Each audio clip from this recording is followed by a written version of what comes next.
6.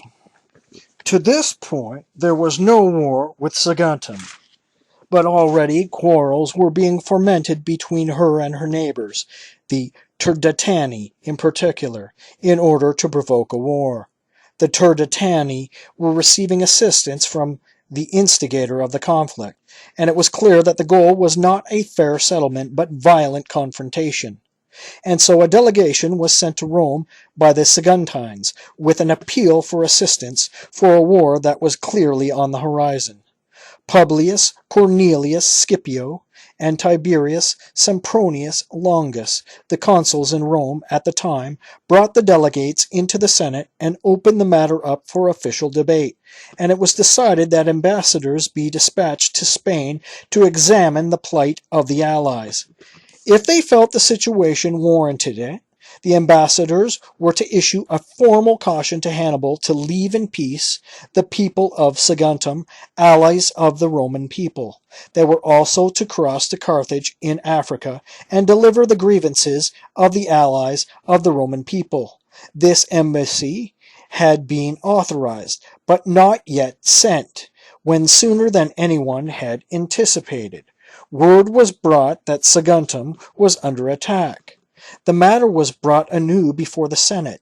Some recommended assigning Spain and Africa to the consuls as their areas of responsibility and opening operations against them on land and sea. Others advocated focusing the entire campaign on Spain and Hannibal. There were also some who felt that such a critical step should not be taken hastily, and that they should await the return of the ambassadors from Spain. This last view seemed the safest course and won the day, and the dispatch of the ambassadors, Publius Valerius Flaccus and Quintus Baebius Tamphilus, was accordingly accelerated. These men were to go to Hannibal at Saguntum and, if he failed to break off hostilities, to proceed from Saguntum to Carthage. There they were to demand the surrender of the commander himself as redress for the infraction of the treaty. While the Romans were engaged in these preparations and deliberations, Saguntum was already facing an all-out assault. This city-state, lying about a mile from the sea, was by far the most prosperous south of the Ebro. The Saguntines are said to hail from the island of Zakynthos, some also being a mixed race from the Rutulian city of Ardea. At all events, they had, in a short time, come to possess great wealth thanks to their maritime or agricultural activities, to their increase in population, or to their high moral values, which led them to remain loyal to their allies, even when faced with destruction themselves. Hannibal entered their territory with an invading force, laid waste their agricultural lands, and made a three-pronged attack on the city. There was a corner of the city wall contiguous to the valley, where the ground became more level and open than the other land surrounding the town. It was towards this that Hannibal decided to advance his siege shreds, under the cover of which the ram could be brought up to the walls. But while the terrain some distance from the wall was level enough for moving up the siege sheds, the Carthaginian efforts met with no success at all once it came to the actual execution of the maneuver. There was a huge tower overlooking the spot, and the wall there, as one might expect at the insecure point, had been built up higher than elsewhere. In addition, an elite detachment was there to provide stiffer resistance at a spot seen by particularly dangerous and vulnerable. At first, these men kept the enemy at bay with projectiles and left those involved in the works with no security.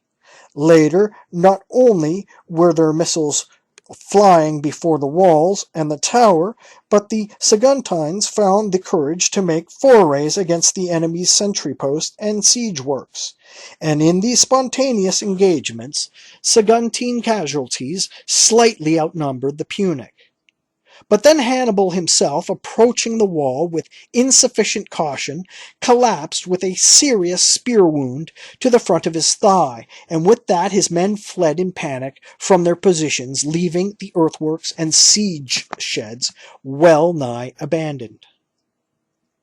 8. To give the general's wound time to heal, it was a siege tactics rather than direct assault for the next few days. But while there was a lull in the fighting during this time, there was no let-up in the construction of siege works and of fortifications to protect the city. As a result, when hostilities resumed, it was with greater determination than before, and the siege sheds began to be advanced and the rams brought up in more locations, although a number of places scarcely accommodated such operations. The Carthaginians had abundant manpower. They are fairly estimated to have some 150,000 under arms, while the townspeople, starting to be drawn off in different directions in order to defend the patrol all points, had not the resources for the fight. The walls were now being pounded by the rams, and many sections had been damaged. In one area, a line of breaches, one after the other, had laid bare the city. 3 towers in a row, and the wall running between them had collapsed with a deafening roar. The Carthaginians had expected that the collapse meant the town was captured, but then the two sides rushed into the fray just as if the wall had been offering both of them protection. It was nothing like the scrappy fighting that usually arises during assaults on cities, when one side grasps an opportunity. Rather, 2 regular fighting lines had taken up a position in what was virtually an open field between the collapsed wall and the city buildings a short distance away. On one side hope, on the other desperation fired spirits. The Carthaginians thought that with a little push he had the city captured, and the Saguntines set their bodies before their native town that was stripped of its walls, not one of them giving ground for fear of letting an enemy into the spot he had vacated. Thus, the more fiercely the two fought, and the more densely packed they were, the greater number of wounds inflicted, since no weapon fell without effect, striking either a soldier's armor or his body. The Saguntines had a weapon for throwing called a philarica. This had a first shaft that was cylindrical except for the tip where the iron head protruded. This section, cube-shaped as a javelin, they would wrap with a tow and smear with pitch. The head was 3 feet long, and so able to pass through a man's body as well as his shield. But even if it struck in the shield without penetrating the body, it still caused immense alarm, for it was discharged with its center set alight, and the forward motion itself further magnified the flames, which then made the soldier drop his shield and exposed him to the weapons that followed. 9. The battle had long hung in the balance. The Saguntines' confidence soared because their resistance was more effective than they could have hoped, while the Carthaginians' failure to secure victory left them feeling beaten. Suddenly the townspeople raised a shout and pushed the enemy back to where the wall had collapsed, dislodging them from their in disorder and panic. They finally routed and scattered them, driving them back to their camp. Meanwhile, word came that the ambassadors had arrived from Rome, and men were sent by Hannibal to meet them on the seashore.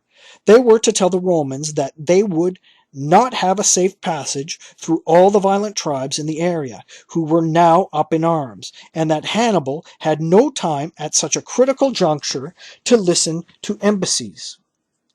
It was evident that refused a hearing, the ambassadors would carry straight on to Carthage.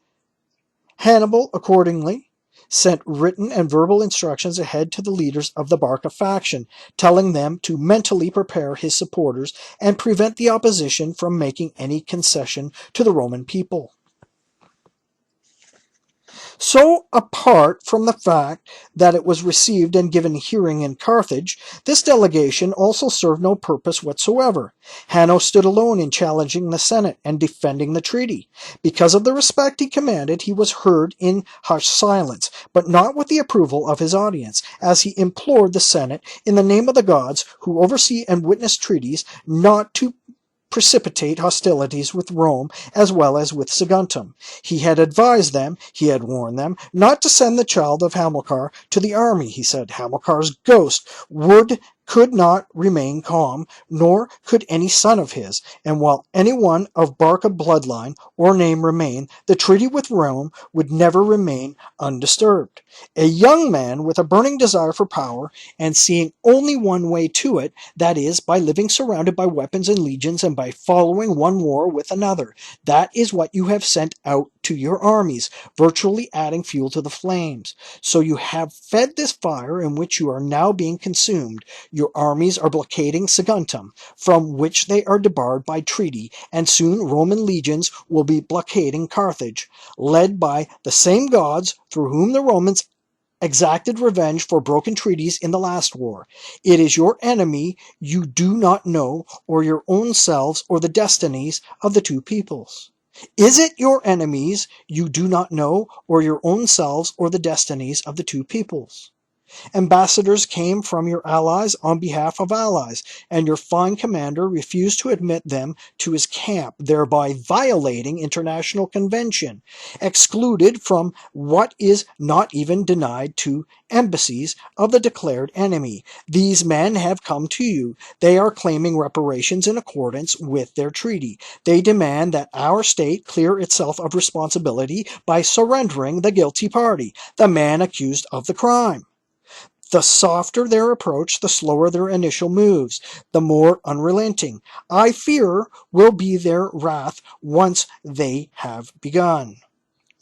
Bear in mind the Agates Islands and Eryx, those 24 years of tribulation that you suffered on land and sea. And your leader was not this boy, but his father, Hamilcar himself, a second Mars.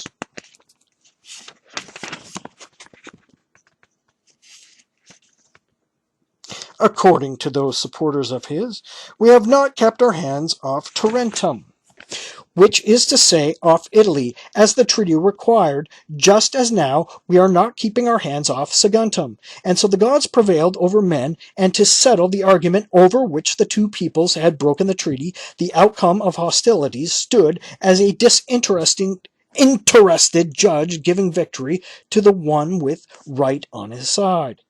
It is against Carthage that Hannibal now brings up his siege sheds and assault towers. It is the walls of Carthage that he batters with his ram. The collapse of Saguntum, how I wish my prophecy may prove false, will come crashing down on our heads, and the war we started with Saguntum will have to be fought against the Romans. Well then, are we to surrender, Hannibal? Someone will ask. I am aware that my influence in this case is slight because of my differences with his father, but just as I was pleased with Hamilcar's death, because if he were alive we should already be at war with the Romans, so I hate and abhor this young man as the fury is firing this conflict. Nor is it simply a matter of his having to be surrendered to atone for the broken treaty. No, even if no one were demanding his punishment, I think he should be hauled off to the remotest limits of the sea and land, banished to some place from which his name or news of him could not reach us, and where he could not upset the tranquility our nation now enjoys. I vote that we immediately send ambassadors to Rome to make amends to the Senate, and send others to tell Hannibal to withdraw his army from Saguntum, and these should also surrender Hannibal himself to the Romans, as the treaty requires. I further recommend a third delegation be sent to pay compensation to the people of Saguntum.